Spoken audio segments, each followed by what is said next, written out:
A história da humanidade é um vasto livro, mas muitas de suas páginas mais fascinantes parecem ter sido arrancadas. O que sabemos é impressionante, mas o que não sabemos é eletrizante. Este é um relato não do que foi provado, mas do que foi sussurrado através dos milênios. Uma exploração das supostas tecnologias do mundo antigo. São contos de engenhosidade tão avançada que desafiam a linha do tempo convencional do progresso humano, de pilhas que podiam cuspir faíscas a mecanismos que mapeavam os céus. Estas não são meras relíquias, são enigmas de pedra e metal que nos obrigam a questionar tudo o que pensávamos saber. Elas sugerem que o passado pode ter sido muito mais brilhante ou muito mais estranho do que jamais imaginamos. Cada uma é um convite a reimaginar a antiguidade não como uma era de primitividade, mas de potencial perdido. Nossa jornada começa nas brumas do tempo, com o artefato mais desconcertante, a pilha de Bagdá. Descoberta em 1936 nas proximidades de Qujut Rabu, fora da capital iraquiana, ela parecia um objeto comum. Um vaso de argila de 13 centímetros de altura, contendo um cilindro de cobre e uma barra de ferro. Mas quando o arqueólogo Wilhelm König examinou a peça, uma ideia louca surgiu em sua mente. O vaso lembrava uma célula galvânica. Reconstruções posteriores, preenchendo-o com um eletrólito como suco de uva ou vinagre, produziram uma voltagem mensurável por volta de 1 a 2 volts. Era possível que os partas, há mais de 2000 anos, tivessem dominado os princípios da eletroquímica? A comunidade científica cética argumenta que era apenas um recipiente para armazenar pergaminhos. Mas a pergunta permanece: para que mais serviria uma pilha primitiva? Talvez para a galvanoplastia, para depositar uma fina camada de ouro ou prata sobre objetos, uma prática conhecida na Mesopotâmia. A pilha permanece um enigma silencioso, um farol solitário que sugere que a faísca da descoberta pode ter iluminado brevemente o mundo antigo. Enquanto isso, nas areias do Egito, um mistério diferente intriga os egiptólogos. A Grande Pirâmide de Gizé é um monumento tão perfeito em seu alinhamento e construção que gerações de pesquisadores se perguntam: como? A precisão com que os blocos de calcário e granito foram cortados e colocados é assombrosa. Muitas das pedras são encaixadas com tal perfeição que não se pode inserir uma lâmina de faca entre elas. Ferramentas de cobre e bronze, as únicas que os egiptólogos atribuem aos construtores, parecem lamentavelmente inadequadas para tal trabalho, especialmente no granito incrivelmente duro. Teorias controversas sugerem o uso de alguma forma de tecnologia de perfuração por ultrassom ou serras com diamantes embutidos, conhecidas pelos antigos.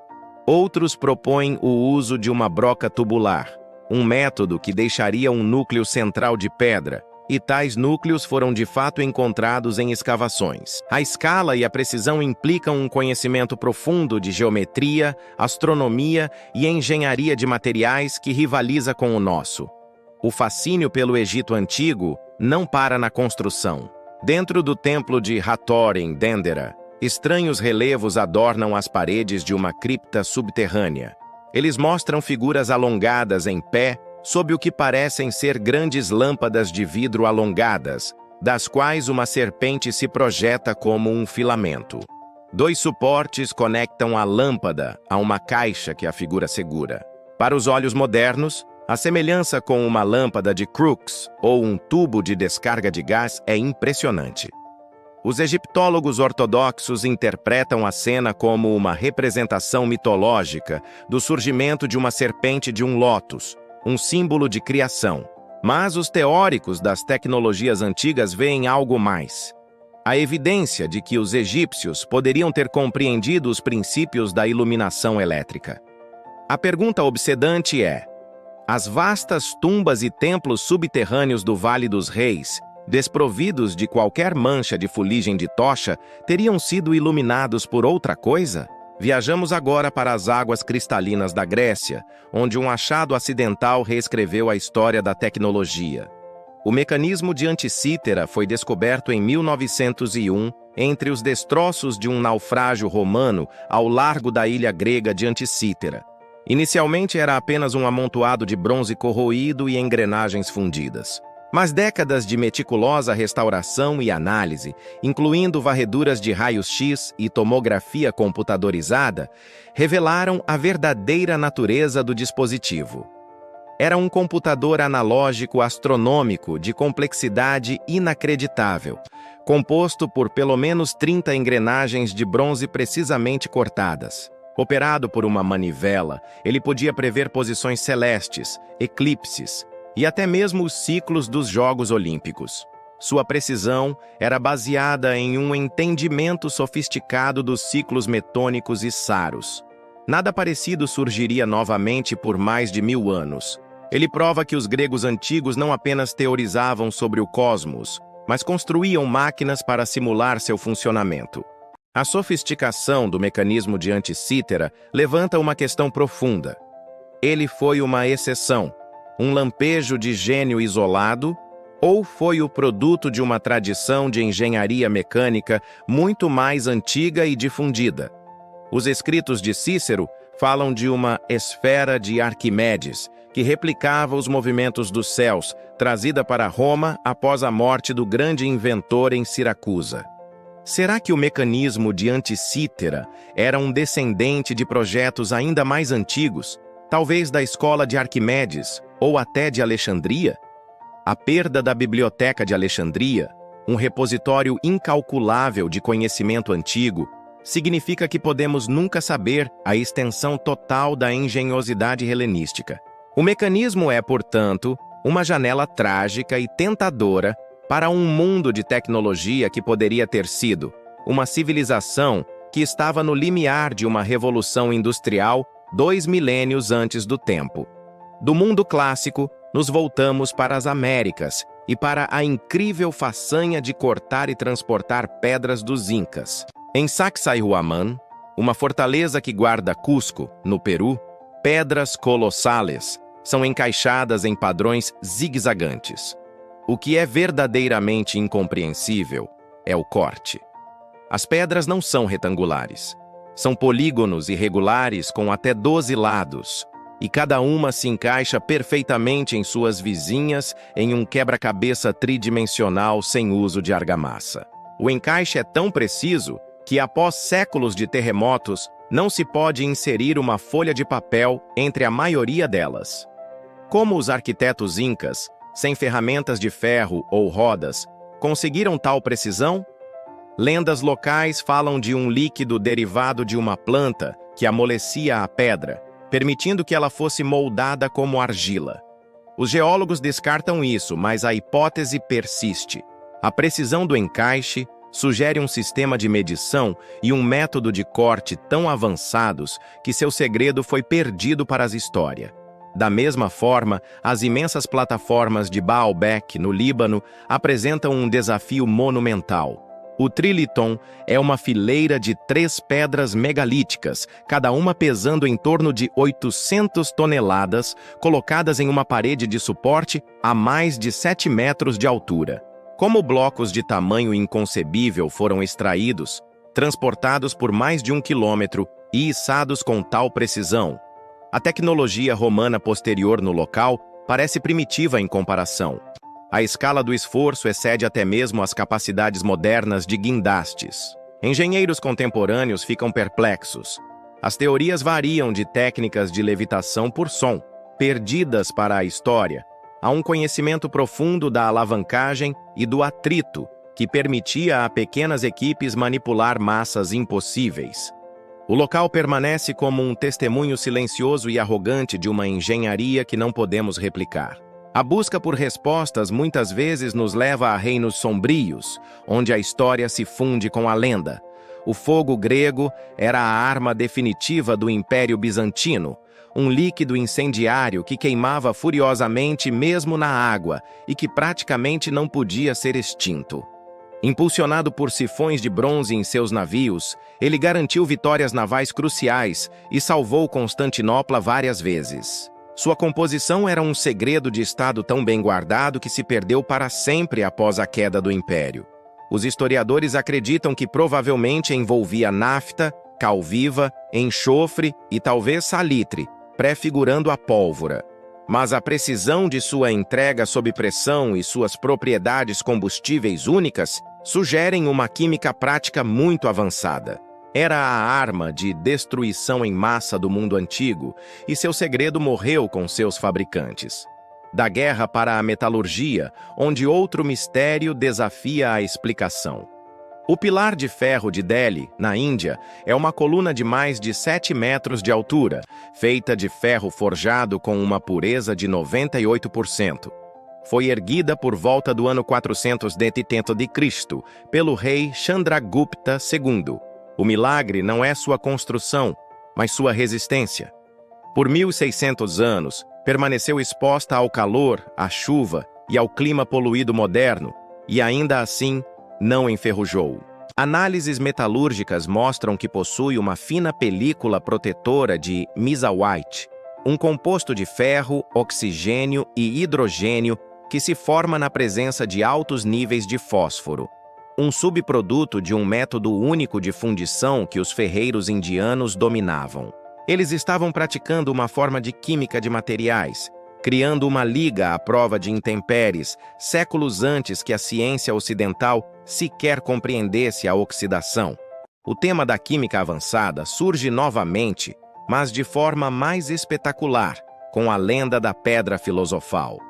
Mais do que um mero dispositivo para transmutar chumbo em ouro, ela era, na alquimia, a chave para o conhecimento universal e a imortalidade. Figuras históricas como Nicolas Flamel foram supostamente bem-sucedidas em sua criação. Embora a alquimia seja frequentemente descartada como mística pré-científica, os alquimistas foram os precursores dos químicos modernos. Eles dominavam a destilação, a fermentação e a manipulação de ácidos e metais.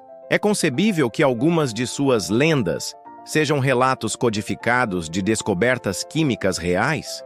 Talvez a transmutação fosse uma metáfora para um processo de purificação ou liga que criava uma substância que se assemelhava ao ouro.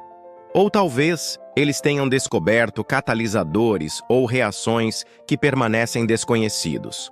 Seus laboratórios eram seus santuários tecnológicos. O mundo antigo também parece ter possuído conhecimentos de acústica e ciência do som que rivalizam com os nossos. O teatro de Epidauro, na Grécia, é famoso por sua acústica perfeita. Um orador no palco central pode ser perfeitamente ouvido, sem amplificação, por qualquer um dos 14.000 assentos, não importa quão alto estejam. Os degraus de mármore do assento atuam como filtros acústicos, suprimindo ruídos de baixa frequência, como o murmúrio da multidão, e amplificando sons de alta frequência, como a voz de um ator. Foi um acidente de design ou os arquitetos gregos entenderam princípios de onda de som que só recentemente remapeamos? Em Malta, as cart routes, trilhas paralelas profundamente cortadas na rocha, e as câmaras hipógeos, com seus ressonadores de voz embutidos, sugerem que o som poderia ter tido um propósito tecnológico ou ritualístico que mal compreendemos.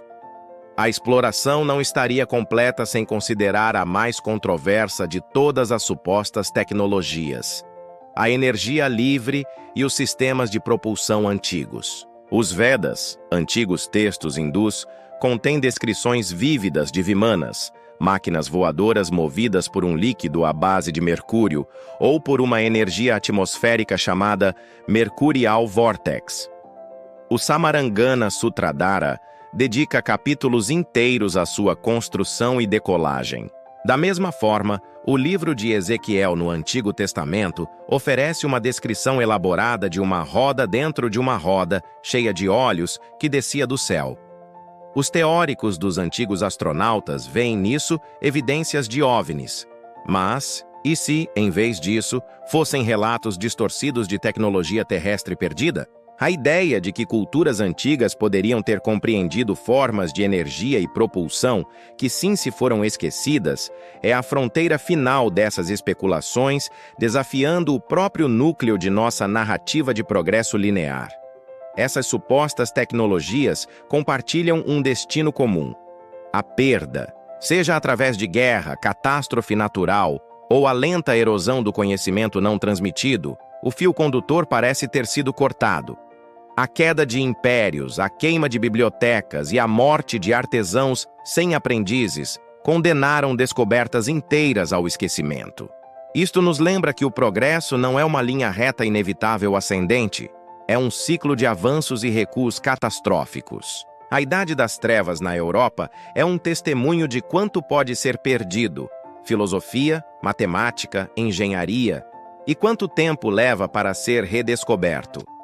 As tecnologias do mundo antigo, reais ou supostas, são um lembrete humilhante de que nossa posse do conhecimento é sempre precária.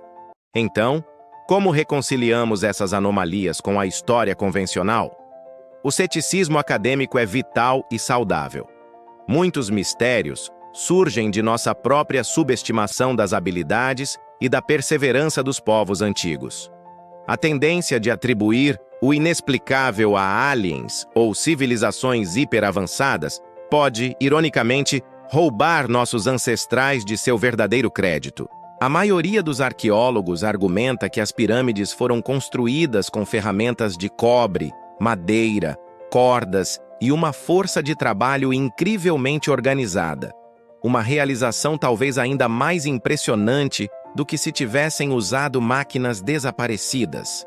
A precisão foi alcançada com anos de trabalho diligente, não com lasers. Esta visão, no entanto, nem sempre consegue explicar todos os dados, deixando espaço para um debate saudável.